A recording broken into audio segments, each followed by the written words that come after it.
Ühesõnaga, mina olen Eesti Vabaõhumuuseumist ja meil oli tegelikult terve laudkond, aga teised ei saanud täna tulla, aga ma olen sain väga hästi kontakti Nadjevkaga, kes on siis Keskraamatukogust ja temaga kindlasti teeme tulevikus koostööd. Aga minu projekti nimi on Eelarvamusteta Eesti, et ma arvan, et see on väga vajalik, et hakata õpetama lastele tolerantsust juba alates lasteaiast saati, sellepärast, et on olnud sellised juhtumid, kus on lapsele öeldud, et kuule, sa mingi venelane või. Et kui öeldakse niimoodi, siis laps peaks ütlema vastu, mitte häbenema seda, vaid ütlema, et jah, ja ma olen selle üle uhke. Et kõik vähemusrahvused, kes siin elavad, tunneksid selle üle uhkust, et nad on sellised, kes nad on, et nad seal, kus nad on. Et ühesõnaga see projekt siis sisaldaks näitust ja haridusprogrammi, et esialgu mõtlesin teha seda ainult Vabaõhumuuseumis, aga kui me rääkisime eile Nadjevkaga, siis selgus, et tegelikult saab seda teha erinevates haridusasutustes, saab teha kultuuriasutustes, näiteks raamatukogudes, et meie teeme ühe baasi valmis ja seda saab igal pool Eesti linnades, Eesti külades, kus iganes tegelikult külastada ja see võiks olla siis koolidele ja lasteaedadele lausa kohustuslik ja loomulikult saab seda külastada siis tasuta. Et näitusel on siis, näitus algab või see programm algab sellega, et kõigepealt erinevate rahvuste tarbeesemed, rahvarõivad, tööriistad ja muidugi tahvelarvutid, sest tänapäeval paraku ilma tehnikata ei saa, tehnika sisaldab palju rohkem kui üks inimene. Ja kõigepealt siis need, kes sinna programmi tulevad, need peaksid siis panema kokku rahvuse ja siis selle vastava eseme. Et ma ei toonud siin kõike välja, mida see tegelikult sisaldab, sest see lihtsalt läheks muidu väga pikaks. Siis sihtgrupp oleks lasteaialapsed, kooliõpilased, tudengid, erinevatest rahvusest huvigrupid, pensionäride, päevakeskused, sotsiaalkeskused, külastajatest turistid, et ühesõnaga ilma programmi juhita saaks see näitus toimima, lihtsalt siis tuleb inimesel teha vastavalt instruktsioonile läbida seda. Et inimesed saavad testida oma teadmisi, mida nad siis üldse erinevatest rahvustest teavad, kui palju nad üldse Eestis elab ja kes missugune on.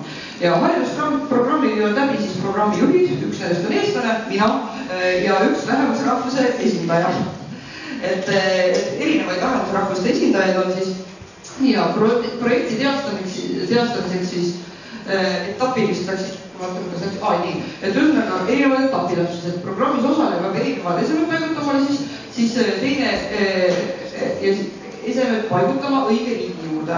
Siis saab ta kuulata hümni, võib siis arvata ära, missuguse riigi hümn see on, siis tõesti need tööriistad tarbeesemed paned erineva riigi juurde, et ühesõnaga me kontrollime, kui palju inimene üldse millestki teab. Lastel on see lihtsam, tudengitele loomulikult keerulisem.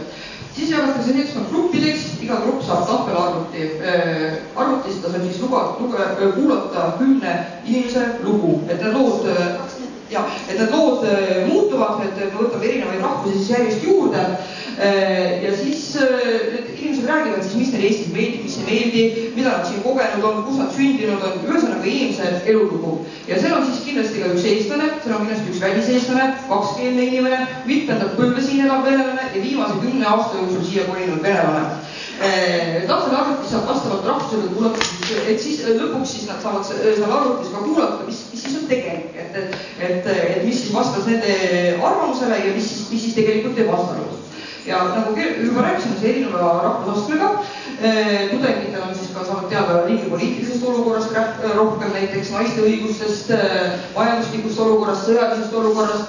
Ja neljas etapp, iga osaleja saab siis loosiga endale ühe rahvuse ja peab siis ilmselt mitu ühe rahvuse esindajad siiski saab olema, kui see grupp on väga suur. Ja peabki siis vastavalt niimoodi käituma, teades seda, missugused selle rahva tavad on ja koht, kus nad siis kõik kokku saavad, on Eesti pulmapidu, pruut on eestlane, nagu tavaliselt Eestis, ja peiglis on siis välismaalane ja kõik need külalised peavad siis ennast täpselt niimoodi üleval pidama, nii nagu nende rahvus ette näeb.